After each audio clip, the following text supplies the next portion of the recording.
ಸೇರಿದ ಎಲ್ಲ ಅಧ್ಯಾತ್ಮ ಬಂಧುಗಳಿಗೆ ಅಭಿವಂದನೆಗಳನ್ನು ಸಲ್ಲಿಸಿ, ತುಂಬ ದಿನಗಳಿಂದ ಒಂದು ನಮ್ಮ ಆತ್ಮೀಯರಲ್ಲಿ ಒಂದು ಸಮಾಲೋಚನೆ ಇತ್ತು. ಮಕ್ಕಳಲ್ಲಿ ಸೂಕ್ತವಾದ ಪ್ರತಿಭೆಯನ್ನು ಗುರುತಿಸಿ ಅದಕ್ಕೊಂದು ಪುಷ್ಟಿಯನ್ನು ಕೊಡಬೇಕು, ಅಲ್ಲಿ ಒಂದು ಏನಾದರೂ ಧಾರ್ಮಿಕ ಪ್ರಜ್ಞೆಯನ್ನು ಜಾಗೃತಗೊಳಿಸಬೇಕು. ನಾನು ಅನೇಕ ಸ್ಥಳಗಳಲ್ಲಿ ನೋಡಿದ್ದೀನಿ. ಈ ದೇವಸ್ಥಾನದಲ್ಲಿ ಶನಿ ದಶೆಯ ಸೊಸೈಟಿ ಎಂದು ಬೆಳೆದಿತ್ತು.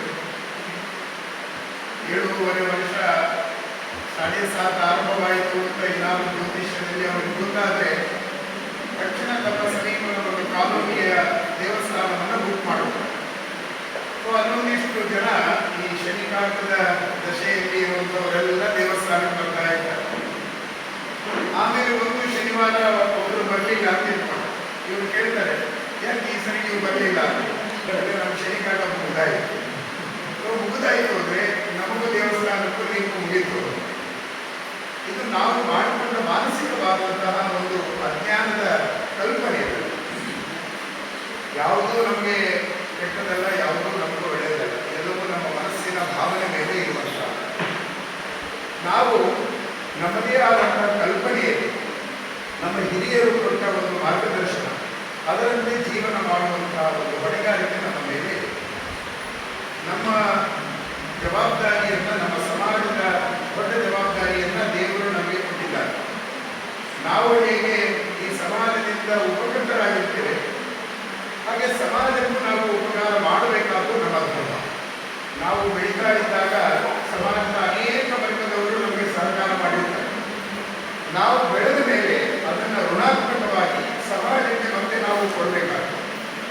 ಈ ದೃಷ್ಟಿಯಲ್ಲಿ ಏನಾದರೂ ಒಂದು ಹೊಸ ಕಲ್ಪನೆ ನಾವು ಮಾಡಬೇಕು ಅಂತ ಯೋಚನೆ ಮಾಡಿದಾಗ ಮಮತಾ ಅವರು ಮತ್ತು ಗಿರೀಶ್ ಅವರು ಅವರ ಮನಸ್ಸಿನಲ್ಲಿ ಒಂದು ಸಂಸ್ಥೆಯನ್ನು ಮಾಡಿ ಮಕ್ಕಳಿಗೆ ಉಚಿತವಾಗಿ ಧಾರ್ಮಿಕ ಪ್ರಜ್ಞೆಯ ಶಿಕ್ಷಣ ಕೊಡಬೇಕು ಅಂತ ಅವರ ಸಂಕಲ್ಪ ಇತ್ತು. ಹಾಗೆ ಹರಿಕಥಾಮೃತ ಪ್ರತಿಷ್ಠಾನ ಅಂತ ಅದು ನಿನ್ನೆ ನೋಂದಣಿಯಾಯಿತು. ಆ ಸಂಸ್ಥೆಯ ಮೊದಲ ಕಾರ್ಯಕ್ರಮವಾಗಿ ಶಿಬಿರವನ್ನು ಮಾಡಿದರು. ಹೆಚ್ಚು ದಿನಗಳನ್ನು ಮಕ್ಕಳನ್ನು ಕಳಿಸಿ ಅಂದರೆ ಯಾರು ಕಳಿಸಲ್ಲ. ನಾವು ಪೇರೆಂಟ್ಸ್ ಹೇಗಿದ್ದೀವಿ ಅಂದರೆ 10th ಎಕ್ಸಾಮ್ ಬಂದರೆ ತಕ್ಷಣ ಹೇಳ್ತೀವಿ ಮಗುವಿಗೆ ಪರೀಕ್ಷೆಗೆ ಹೋಗುವಾಗ ದೇವರುಗಳು ನಮಸ್ಕಾರ ಮಾಡಿ ಹೋಗುವುದು. ಅದೇ SLC ಮುಗಿದ ಮೇಲೆ ದೇವಸ್ಥಾನಕ್ಕೆ ಅಮ್ಮ ಹೋಗಿ ಬರ್ತೀವಿ ಅಂದರೆ ಈಗ ಮುಗಿತಾರೆ ಪರೀಕ್ಷೆ, ಮಕ್ಕಳು ಯಾಕೆ ಹೋಗ್ತೀವಿ ಅಂದರೆ ನಾವು ಏನೋ ಒಂದು ಮಕ್ಕಳಲ್ಲಿ ಒಂದು ವಿಕಾರದ ಟೆನ್ಷನ್ ಕೊಡ್ತಾ ಹೋಗ್ತೀವಿ. ಹಾಗೆ ಬೇಡ, ನಮ್ಮದೇ ಆದ ನಮ್ಮ ಭಾರತೀಯತೆಯ ಪ್ರಜ್ಞೆ ಮಕ್ಕಳಲ್ಲಿ ಬೆಳಿಬೇಕು. ನಮ್ಮ ದೇಶವನ್ನು ಕಟ್ಟಿದ ಅನೇಕ ಜನ ಇದ್ದಾರೆ, ಅನೇಕ ಜನ ಈ ದೇಶಕ್ಕೋಸ್ಕರ ಪ್ರಾಣ ಬಿಟ್ಟಿದ್ದಾರೆ. ಅವರ ಚರಿತ್ರೆ ಇವತ್ತು ಯಾವ ಟೆಕ್ಸ್ಟ್ ಬುಕ್ಕಲ್ಲೂ ಇಲ್ಲ. ಅದಕ್ಕೆ ಮಕ್ಕಳಿಗೆ ಕಥೆಯನ್ನು ಹೇಳು. ನಾವೆಲ್ಲ ಸಣ್ಣವರಿದ್ದಾಗ ನಮಗೆ ಅಜ್ಜಿ ಅಮ್ಮ ಎಲ್ಲ ಕಥೆ ಹೇಳ್ತಾರೆ. ಈಗೇನಾಗಿದೆ ಅಂದರೆ ಎಲ್ಲರೂ ಮೊಬೈಲ್ ಯುಗದಲ್ಲಿ ಇದ್ದಾಗ ಮಗು ಹತ್ರ ಫ್ರೀಯಾಗಿ ಮಾತನಾಡಲಿಕ್ಕೂ ಟೈಮ್ ಇಲ್ಲ. ನಾನೊಂದು ಮನೆಯಲ್ಲಿ ನೋಡಿದ್ದು, ಆ ಮಗು ತುಂಬ ಕೇಳ್ತಾ ಇತ್ತು ಅಮ್ಮನಿಗೆ, ಅಮ್ಮ ಏನಾದ್ರು ಮಾತಾಡಮ್ಮ, ಬೋರ್ ಆಗ್ತಾ ಇತ್ತು ಮಾತಾಡಮ್ಮ ಅಂತಂದರೆ ಒಂದು ಮೊಬೈಲ್ ಕೊಡು ಅವರಮ್ಮ. ಇದರಲ್ಲಿ ಗೇಮ್ ಆಟಾಡ್ಕೊಂಡು ನಾನು ಆಮೇಲೆ ನೀವು ಮಾತಾಡ್ತೀವಿ. ಅವ್ರೇನು ಮಾಡ್ತಾರೆ, ಅವರು ಮೊಬೈಲ್ ಇಟ್ಕೊಂಡೇ ಕೊಡ್ಬೇಕು. ನೋಡಿ, ಮಗುವಿನ ಜೊತೆಗೆ ಮಾತನಾಡಲಿಕ್ಕೂ ಸಮಯವಿಲ್ಲದ ವಾತಾವರಣ ಇವತ್ತು ನಾವಾಗೇ ಮಾಡ್ಕೊಂಡಿದ್ದೀವಿ. ಯಾರು ಮಾಡಿದ್ದಾರೆ. ಈ ಹಂತದಲ್ಲಿ ನಾವೇನು ಮಾಡಬೇಕು ಅಂದರೆ ಆನ್ಲೈನ್ ಮೂಲಕವಾಗಿ ಮಕ್ಕಳಿಗೆ ಒಂದಿಷ್ಟು ಇಂಜೆಕ್ಷನ್ಗಳ, ಒಂದಿಷ್ಟು ಔಷಧದ ರೀತಿಯಲ್ಲಿ ಅವರಿಗೆ ಒಂದು ಸಣ್ಣ ಸಣ್ಣ ಹನಿಗಳು, ಅಮೃತದ ಹನಿ ಇದ್ದ ಹಾಗೆ ಅದನ್ನು ಕೊಡುವಂತಹ ಯೋಜನೆಯನ್ನು ಮಾಡಿದ್ದೇವೆ. ಪ್ರತಿ ಭಾನುವಾರ ಕೇವಲ 1 ಗಂಟೆ 10 ನಿಮಿಷಗಳ ಕಾಲ ಒಂದು ಭಗವದ್ಗೀತೆ, ಇನ್ನೊಂದು ಅನೇಕ ಈ ದೇಶದ ಇತಿಹಾಸ ಪುಟಗಳಲ್ಲಿ ದಾಖಲೆಯಾದ ವ್ಯಕ್ತಿಗಳ ಸಣ್ಣ ಸಣ್ಣ ಕಥೆಗಳು, ಆಮೇಲೆ ಸಣ್ಣ ಸಣ್ಣ ಶ್ಲೋಕಗಳು, ಮಾನವೀಯ ಪ್ರಜ್ಞೆಯನ್ನು ಬೆಳೆಸುವಂತಹ ಸಣ್ಣ ಸಣ್ಣ ಕಥೆಗಳು. ಇದು ಕೇವಲ 1 ಗಂಟೆ ಅವಧಿಯ ಒಳಗೆ ಇದನ್ನು ಮುಗಿಸಿ ಆ ಮಗು 10ಗೆ ಬರೋದ್ರೊಳಗಾಗಿ ಒಂದು 6 ಅಧ್ಯಾಯ ಭಗವದ್ಗೀತೆ ಅದಕ್ಕೆ ಬರಬೇಕು ಮಗುವಿಗೆ. ಆ ರೀತಿಯ ಯೋಜನೆಯನ್ನು ಹಾಕಿದ್ದೇವೆ. ಯಾರಿಗೂ ನಾವೇನು ದುಡ್ಡು ಕೇಳಲ್ಲ, ನೀವು ಏನು ಅದಕ್ಕೆ ಕೊಡಬೇಕಾಗಿಲ್ಲ. ಆದರೆ ಮಕ್ಕಳಿಗೆ ನೀವು ವ್ಯವಸ್ಥೆ ಮಾಡಿ 1 ಗಂಟೆ ಆ ಮಗುವಿಗೆ ಇರುವ ಟೈಮನ್ನು ನಮಗೆ ನೀವು ಕೊಟ್ಟರೆ ಸಾಕು. ಸಮಯದಾನ ಮಾಡಿದರೆ ನಾಳೆ ಭವಿಷ್ಯತ್ತಿನಲ್ಲಿ ಆ ಮಗು ಒಳ್ಳೆಯ ಉಜ್ವಲ ಪ್ರತಿಭೆ ಬರ್ತದೆ. ನಾನು ನಡೀತಾ ಇರುವ ಒಂದು ಘಟನೆ ಹೇಳ್ತೇನೆ. ಇಸ್ರೋ ಡೈರೆಕ್ಟರು ಡಾಕ್ಟರ್ ಶರ್ಮಾ ಅಂತ ನಮಗೆ ತುಂಬ ಬೇಕಾದವರು. ನಾಳೆ ಅವರ ಮಗಳ ಮದುವೆ, ಎಷ್ಟು ಮನೆಯ ಕಾರ್ಯಕ್ರಮ ಒತ್ತಡ ಹೇಗಿರ್ತದೆ, ಅವರು ಅದನ್ನೆಲ್ಲ ಬೇರೆಯವ್ರಿಗೆ ಒಪ್ಪಿಸಿದ್ರು. ಇನ್ವಿಟೇಷನ್ ಕೊಡೋದು, ಕಲ್ಯಾಣ ಮಂಟಪದಲ್ಲಿ ಏನು ಬೇಕು ಎಲ್ಲ. ನಿನ್ನೆ ಉಪಗ್ರಹ ಉಡಾವಣೆ ಇತ್ತು. ನಿನ್ನೆ ಅವರು ಆ ಉಪಗ್ರಹದ ವ್ಯವಸ್ಥೆಯಲ್ಲಿ ಪೂರ್ಣ ತನ್ನನ್ನು ತೊಡಗಿಸಿಕೊಂಡಿದ್ದಾರೆ. ಅವರ ದೀಕ್ಷೆ ಎಷ್ಟು ಅಂದರೆ, ಮನೆಯಲ್ಲಿ ಪ್ರತಿನಿತ್ಯದಲ್ಲಿ 3 ಗಂಟೆಗಳ ಕಾಲ ಪಾತ್ರೆಗಳು.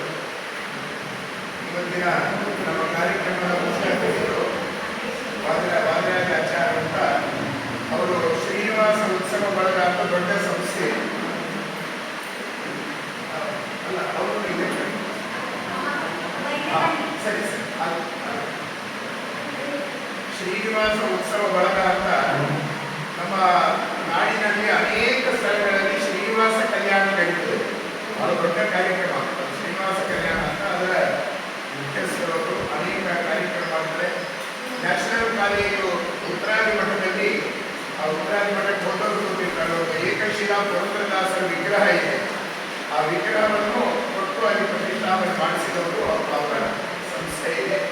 ಅವರು ಇವತ್ತು ಮುಖ್ಯ ಅತಿಥಿಗಳಾಗಿ ಬಂದಿದ್ದಾರೆ. ಅವರಿಗೆ ನಮ್ಮೆಲ್ಲರ ಪರವಾಗಿ ಆತ್ಮೀಯವಾದ ಸ್ವಾಗತವನ್ನು ಕೊಡ್ತಾ, ಹೀಗೆ ನಾವು ಮಕ್ಕಳಿಗೆ ಸೂಕ್ತವಾದಂತಹ ಪ್ರತಿಭೆಯನ್ನು ಗುರುತಿಸುವುದಕ್ಕಾಗಿ ಈ ಕಾರ್ಯಕ್ರಮ ಮಾಡಿದ್ದೇವೆ. ಇದರ ಜೊತೆಗೆ ಆನ್ಲೈನ್ನಲ್ಲಿ ಭಗವದ್ಗೀತಾ ಕ್ಲಾಸ್ ನಡೀತಾ ಇದೆ. ಸುಮಾರು ಒಂದು 300 ಜನ ಅದಕ್ಕೂ ಹೆಚ್ಚಿದ್ದಾರೆ. ಅಮೇರಿಕಾ, ಆಸ್ಟ್ರೇಲಿಯಾ ಎಲ್ಲ ಕಡೆಗೂ ಇದ್ದಾರೆ. ಇದೆಲ್ಲ ಇರೋರು ಅವರೇ. ನಮ್ಮ ಈ ಕಾರ್ಯಕ್ರಮದ ಏನು ಸಂಚಾಲಕರಾಗಿ ಎಲ್ಲ ದುಡಿತಾ ಇದ್ದಾರೆ. ಇವರೆಲ್ಲ ಆನ್ಲೈನ್ ಪಾಠದಲ್ಲಿ ಇರುವಂಥವರು. ನೀವು ಕೂಡ ಅದರಲ್ಲಿ ಭಾಗವಹಿಸಬಹುದು. ನಿಮ್ಮ ಬಿಡುವಿನ ಸಮಯ ಇರ್ತದೆ, ಆ ಸಮಯಕ್ಕೆ ಅನುಗುಣವಾಗಿ ನೀವು ಆನ್ಲೈನ್ನಲ್ಲಿ ಭಗವದ್ಗೀತಾ ಕ್ಲಾಸನ್ನು ತೆಗೆದುಕೋಬಹುದು. ಆ ಮೂಲಕವಾಗಿ ನಾವು ಭಾರತೀಯರಾಗಿ ನಾವೇ ನಮ್ಮ ಸನಾತನ ಧರ್ಮವನ್ನು ಆಸ್ವಾದನೆ ಮಾಡುವ ಹಾಗೆ, ಮತ್ತು ನೀವು ನಿಮ್ಮ ಕಾಲೋನಿಯಲ್ಲಿ, ಈಗ ಇಲ್ಲಿ ಆಶ್ರಮದಲ್ಲಿ ನಡೆದಿದೆ, ಮುಂದಿನ ಸಮ್ಮರ್ ಕ್ಯಾಂಪಲ್ಲಿ ಈಗಾಗಲೇ 2-3 ಊರುಗಳ ಹೆಸರು ಬಂದು ಮೈಸೂರವರು ಬಂದು ಮಾತನಾಡಿಕೊಂಡು ಹೋಗಿದ್ದಾರೆ. ನೀವು ನಿಮ್ಮ ಕಾಲೋನಿಯಲ್ಲಿ ನಾವು ಹೆಚ್ಚು ಜನಕ್ಕೆ ಸೇರಿಸಲ್ಲ, 20ರಿಂದ 25 ಜನರು ಮಾತ್ರ ಮಾಡಿದ್ದೇವೆ. ನೀವು ಹಾಗೆ ನಿಮ್ಮ ಸೊಸೈಟಿಯಿಂದ ಅಲ್ಲೆಲ್ಲಾದರೂ ಒಂದು ಕಡೆಗೆ ಸೇರಿದಾಗ ರಜೆಯ ಸಮಯದಲ್ಲಿ 3 ದಿವಸಗಳ ಕಾಲ ಮಕ್ಕಳಿಗೆ ಈ ರೀತಿಯ ಶಿಕ್ಷಣವನ್ನು ಕೊಡುವಂಥದ್ದು. ನಮಗೆ ತುಂಬ ಬೇಸರ ಅಂದರೆ, ನಮಸ್ಕಾರ ಮಾಡುವ ಪದ್ಧತಿ ಬಿಟ್ಟು ಹೋಗ್ತಾರೆ. ಅಪ್ಪ ಅಮ್ಮನಿಗೆ ನಮಸ್ಕಾರ ಮಾಡೋದು, ಗುರುಗಳು ಹಿರಿಯರು ಬಂದಾಗ ನಮಸ್ಕಾರ ಮಾಡೋದು, ಇದೆಲ್ಲ ನಿಂತು ಹೋಗಿದೆ. ವೇದವ್ಯಾಸದೇವರು ಮಹಾಭಾರತದಲ್ಲಿ ಹೇಳ್ತಾರೆ, ಯಾರು ನಮಸ್ಕಾರ ಮಾಡುವ ಸ್ವಭಾವ ಬೆಳೆಸಿಕೊಳ್ತಾನೆ ಅವನ ಆಯುಸ್ಸು ಬೆಳೀತದೆ, ವಿದ್ಯಾ ಬೆಳೀತದೆ, ಅವನ ಬೌದ್ಧಿಕ ಶಕ್ತಿ ಬೆಳೀತದೆ.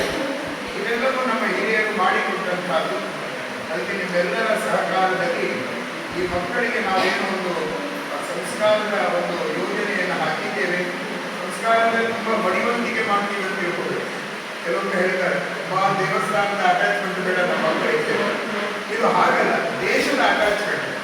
ನಮ್ಮ ದೇಶದ ಇತಿಹಾಸಗಳು ಮಕ್ಕಳಿಗೆ ಒಂದು ಯಾವ ಟೆಕ್ಸ್ಟ್ ಬುಕ್ಕಲ್ಲೂ ಇಲ್ಲ.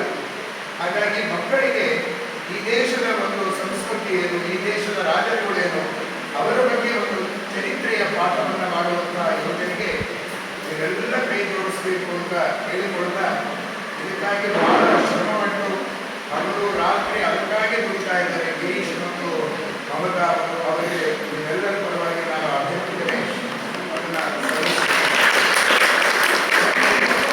ಇದಕ್ಕೆ ವಾಲಂಟಿಯರ್ ಆಗಿ ನಮಗೆ ಬಹಳ ಮುಖ್ಯ. ಅದರ ಉತ್ಸಾಹ, ಅದರಲ್ಲಿ ಆಸಕ್ತಿ, ಇವರೆಲ್ಲ ತುಂಬ ಜನ, ಚಂದ್ರಿಕಾ ಅವರಿದ್ದಾರೆ, ವೇದವತಿ ಅವರಿದ್ದಾರೆ, ಉಷಾ ಅವರು, ಆಮೇಲೆ ಶೈಮಾ ಅವರು ಬಂದಿದ್ದಾರೆ, ನಿನ್ನೆ ಬಂದಿತ್ತು. ಮತ್ತು ಇವರೆಲ್ಲ ಹಗಲು ರಾತ್ರಿ ಜೊತೆಗೆ ಇದ್ದು ಬಹಳ ಶ್ರಮ ವಹಿಸ್ತಾ ಇದ್ದಾರೆ. ಇವರೆಲ್ಲರ ಸಹಕಾರ, ಇದು ಒಬ್ಬ ವ್ಯಕ್ತಿಯಲ್ಲ, ಎಲ್ಲರ ಸಹಕಾರದಲ್ಲಿ ಇದೆಲ್ಲ ನಡೆದಿದೆ. ನಿಮ್ಮ ಮಕ್ಕಳಿಗೆ ಬೆಳಿಗ್ಗೆ 10ರಿಂದ 5 ಗಂಟೆವರೆಗೂ ಅವರು ಅದನ್ನು, ಆ ಮಕ್ಕಳನ್ನು ನೋಡಿಕೊಂಡು ಆ ಮಕ್ಕಳು ನಗ್ತಾ ಇದ್ದರು, ಸಂತೋಷವಾಗಿ ಇದ್ದರು. ಆ ರೀತಿಯ ಒಂದು ವಾತಾವರಣ ಇಲ್ಲಿ ನಡೆದಿದ್ದಕ್ಕೆ ಅವಕಾಶ ಮಾಡಿಕೊಟ್ಟಂತಹ ಈ ಸಂಸ್ಥೆಯವರು ಎಲ್ಲರಿಗೂ ಕೂಡ ನಾನು ಅಭಿನಂದನೆಗಳನ್ನು ಸಲ್ಲಿಸುವ. ನೀವು ಭಾನುವಾರ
ಮಕ್ಕಳನ್ನ ಈ ಜೀವನದಲ್ಲಿ ಪಾಲ್ಗೊಳ್ಳೋದಕ್ಕೆ ಮನಸ್ಸು ಮಾಡಿದ್ರೆ ದೊಡ್ಡ ಸಂತೋಷ ಇದೆ. ಯಾಕಂದರೆ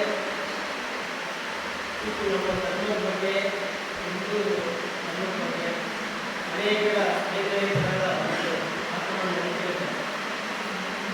ನಮ್ಮ ಕಾಲ ಬೇರೆ, ನಾವು ಬಂದಂಥ ನಮ್ಮ ಅಪ್ಪ ಅಮ್ಮ ಅವರೆಲ್ಲ ಸಂಸ್ಕಾರದಿಂದಾಗಿ ನಮ್ಮನ್ನು ಆದರೆ ಇಷ್ಟು ವಾತಾವರಣ ಏನಿದೆ, ನಾವು ಎಷ್ಟೇ ಸಂಸ್ಕಾರದಿಂದಾದರೂ ಕೂಡ ನಮ್ಮ ನೆಕ್ಸ್ಟ್ ಜನರೇಷನ್ ಮಾತನಾಡಲು ಕಂಡಿರಲಿಲ್ಲ. ಕಾರಣ ಅವರಿಗೆ ಸರೌಂಡಿಂಗ್ಸ್ಗಳಿದೆ, ಅದು ತಾನಾಗೇ ಕಾರಣ ನಾವು ನಾವು ನೋಡಿದ್ದೀವಿ. ಅನಿವಾರ್ಯವಾಗುತ್ತೆ ಅಂದರೆ ಇಂಥ ಸಭೆಗಳು ಮಾಡಿದಾಗ ಸಣ್ಣ ಮಕ್ಕಳಿಗೆ ನಮ್ಮ ಧರ್ಮದ ಬಗ್ಗೆ ದೇಶದ ಬಗ್ಗೆ ಸಣ್ಣ ವಯಸ್ಸಿನಲ್ಲಿ ನಾವು ಹೇಳಬೇಕಾದಾಗ ಮಕ್ಕಳು ದಾರಿ ತಪ್ಪಿದ್ರು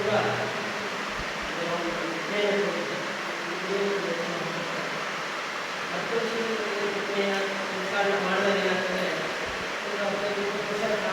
ಮಾಡ್ತಾರೆ. ಆಮೇಲೆ ಆ ಕಾಲೇಜು ಬಿಟ್ಬಿಟ್ಟು ಆದರೆ ಸಂಸ್ಕಾರ ಏನು ಉಳಿಯುತ್ತೆ ಮಕ್ಕಳಲ್ಲಿ ಒಂದು ವಯಸ್ಸಾದರೆ ಅದು ವಾಪಸ್ ಒಳ್ಳೆಯ ಶುರು ಮಾಡ್ತಾರೆ. ನಮಗೆ ಎಷ್ಟೊಂದು ನೋಡಿದ್ದೀವಿ ಏನು ಆದರೆ ನಾವು ಗುರುವಿನಲ್ಲಿ ಮಕ್ಕಳಿಗೆ ಸಂಸ್ಕಾರ ಕೊಟ್ಟಿದ್ರೆ ಅದು ನಾವು ಯಾವಾಗಲೂ ಒಂದು ಜೀವನದಲ್ಲಿ ಇರುತ್ತೆ. ಸಂಸ್ಕಾರ ನಾವು ಎಷ್ಟೋ ಜನ್ಮದಲ್ಲಿ ಇರುತ್ತೆ, ಆಟೋಮೆಟಿಕ್ ಆಗಿ ಅದು ಯಾವುದು ಉದಾಹರಣೆಗೆ ನಾವು ಮಾಡ್ತಿದ್ದೀವಿ ಗೊತ್ತಾಗ ಒಂದು ಕಾನ್ಫಿಡೆನ್ಸ್ ಎಲ್ಲ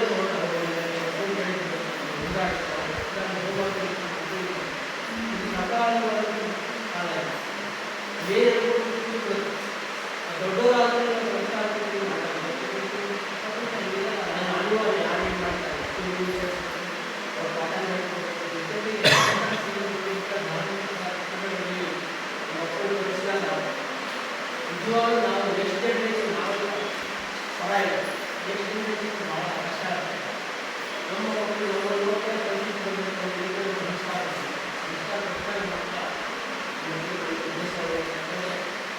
ನಾವು ಸಂಸ್ಕಾರ ನಮ್ಮ ಮಕ್ಕಳಿಗೆ ದೇಶ ನಮಗೆ ಆ ಮನುಷ್ಯ ಮಾಡಿ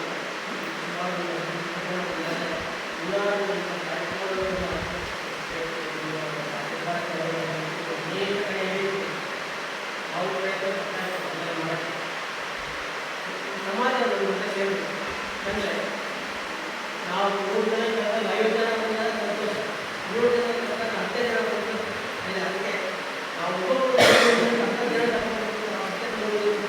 ಹಾಗಾಗಿ ಇಂಥ ಸಿಂಧೂರಿನ ಆಯೋಜನೆ ಮಾಡಿದಾಗ ಸಂಸ್ಕೃತಿ ವಿಶೇಷ ಸಂತೋಷ ಆಗ್ತದೆ. ನಮ್ಮ ಮಕ್ಕಳಲ್ಲಿ ಏನು ಸಮಸ್ಯೆ ಇಲ್ಲ, ನಾವು ಏನೇನು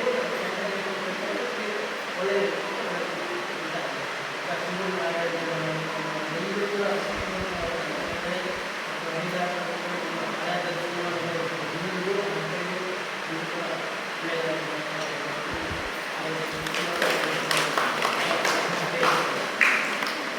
ಎಂದು ಗಮನಿಸಿ ಮಮತಾವರು ಅದನ್ನು ಹೇಳಿದರು. ನಾವು ಇಷ್ಟು ಮಕ್ಕಳನ್ನ ಈಗ ಕಳಿಸಿದ್ದೇವೆ, ಹೀಗೆ 3 ದಿವಸ ಮಕ್ಕಳ ಜೊತೆಗೆ ಇದೆ. ನಮ್ಮ ಯಾವುದೇ ಫಾರ್ಮ್ನ ಕಾಲಮಲ್ಲಿ ಆ ಮಗು ಜಾತಿ ಯಾವುದು ಅಂತ ನಾವು ಹಾಕ್ತೀವಿ. ಕಾರಣ ಏನು ಅಂದರೆ ದೇಶದ ಇತಿಹಾಸವನ್ನು ಹೇಳಿಕೊಡುವಂತಹ ಪ್ರಧಾನ ಉದ್ದೇಶ ನಮ್ಮದು. ನಾವು ನಮ್ಮ ಮನೆಯಲ್ಲಿ ನಾನು ಬ್ರಾಹ್ಮಣನಾಗಿದ್ದೇನೆ ಅಥವಾ ನಾನು ವೈಶ್ಯಾಸ್ ಆ ಒಂದು ವೃತ್ತಿಯಲ್ಲಿ ಅಥವಾ ಗೌಡ ಸಾರಸ್ವತ ಸಮಾಜದವರು ಅಥವಾ ಜೈನ ಒಂದು ಸಂಪ್ರದಾಯ ಇವೆಲ್ಲ ನಮ್ಮ ಮನೆಗಳು. ನಾವು ಮನೆಯ ಹೊಸಲು ದಾಟಿ ಹೊರಗೆ ಬಂದಿವೆ ಅಂತಂದರೆ ಒಂದೇ ಒಂದು ಅಂದರೆ ನಾವು ಭಾರತೀಯರು. ಆ ಒಂದು ಏಕತೆ ಅದು ಬರಬೇಕಾದ್ರೆ ನಾವು ಆ ಗುರಿ ಇಟ್ಟುಕೊಂಡು ಈ ಶಿಬಿರ ಮಾಡ್ತೀವಿ. ಶಿಬಿರದಲ್ಲಿ ಯಾವುದೇ ರೀತಿಯಲ್ಲಿ ನಾವು ಯಾವ ಮಕ್ಕಳಿಗೂ ಕೂಡ ನೀವು ಯಾವ ಸಂಪ್ರದಾಯ ಅಂತ ಮಕ್ಕಳಿಗಾಗಲಿ ಅಥವಾ ಮಕ್ಕಳನ್ನು ಬಿಡಿ ಬಂದ ಪೋಷಕರನ್ನು ನಾವು ಕೇಳ್ತೇವೆ. ಯಾಕೆಂದರೆ ನಾವೆಲ್ಲ ಒಂದು ತಾಯಿಯ ಮಕ್ಕಳು, ಅದೇ ಆ ಚಿಂತನೆಯಲ್ಲಿ ನಾವು ಇಟ್ಟಿದ್ದೇವೆ. ಹಾಗೆ ಆ ರೀತಿಯಲ್ಲಿ ಮಕ್ಕಳನ್ನು ನಾವು ಬೆಳೆಸಬೇಕಾಗಿದೆ. ಇತ್ತೀಚೆಗೆ ನಾನು ದಿಲ್ಲಿಯಲ್ಲಿ ಒಂದು ಸಂಸ್ಕೃತ ಭಾರತಿ ಕಾರ್ಯಕ್ರಮವನ್ನು ಕೊಟ್ಟಿದ್ದೆ. ಸುಮಾರು ಒಂದು 400 ಜನ ಅಲ್ಲಿ 400 ಜನವೂ ಕೂಡ ಬೆಳಗಿನಿಂದ ರಾತ್ರಿಯವರೆಗೂ ನಮ್ಮ ಆಡು ಭಾಷೆ ಕೇವಲ ಸಂಸ್ಕೃತ. ಯಾವ ರಾಜ್ಯದಿಂದ ಬಂದಾಗ ಯಾರಿಗೂ ಗೊತ್ತಿಲ್ಲ, ಅವನು ಯಾವ ಜಾತಿಯವನು ಅದು ಗೊತ್ತಿಲ್ಲ. ಅಲ್ಲಿ ನಾವೆಲ್ಲ ಒಂದೇ ಭಾಷೆಯವರಾಗಿದ್ದೇವೆ. ಆ ವಾತಾವರಣ ಬೆಳೀಲಿ ಅಂತಂದರೆ ನಮ್ಮ ಕಲಿಕತಾಮೃತ ಪ್ರತಿಷ್ಠಾನದ ಪ್ರಧಾನ ಉದ್ದೇಶ. ಹಾಗಾಗಿ ನೀವೆಲ್ಲರೂ ಕೂಡ ಅದನ್ನು ಮುಕ್ತ ಮನಸ್ಸಿನಿಂದ ನೀವು ಅದೇ ಬೆಂಬಲವನ್ನು ಕೊಡಿ. ಮಕ್ಕಳೆಲ್ಲರೂ ಕೂಡ ಭಾರತೀಯತೆಯ ಚಿಂತನೆಯಲ್ಲಿ ನಾವೆಲ್ಲರೂ ಕೂಡ ಶಿಕ್ಷಣವನ್ನು ಕೊಡೋಣ. ತುಂಬ ಕಾಯ್ತಾ ಇರುವಂಥ ಸಾಂಸ್ಕೃತಿಕ ಕಾರ್ಯಕ್ರಮ. ಮಕ್ಕಳುಗಳು ಕೆಲವು ಹಾಡುಗಳನ್ನ ಚೀಟಿ ಇಟ್ಕೊಂಡೇ ಹೇಳ್ತಾರೆ. 2 ದಿನದಲ್ಲಿ ಅವ್ರಿಗೆ ನಾವು ಬಾಯ್ಪಾಠ ಮಾಡಿಸುವಂಥ ಉದ್ದೇಶ ಇಲ್ಲ. ಆದ್ರಿಂದ ಮಕ್ಕಳು ನೋಡ್ಕೊಂಡು ಹೇಳೋ ಮಟ್ಟಿಗೆ ಕಲ್ತಿದ್ದಾರೆ. ಈಗ ನಾವೆಲ್ಲರೂ ಸೇರಿಕೊಂಡು ಅವ್ರಿಗೆ ಏನು ಕಲ್ತ್ರು 2 ದಿನದಲ್ಲಿ ಅನ್ನೋದನ್ನ ನೋಡೋಣ. ನೀವು ಆ ಮಕ್ಕಳು ಒಂದು ಕಾರ್ಯಕ್ರಮ ಆಗಬೇಕಾಗಿ ನಿಮ್ಮ ಮಕ್ಕಳಾದ್ರಿಂದ ಒಳ್ಳೆಯ ಚಟುವಟಿಕೆ ಪ್ರೋತ್ಸಾಹ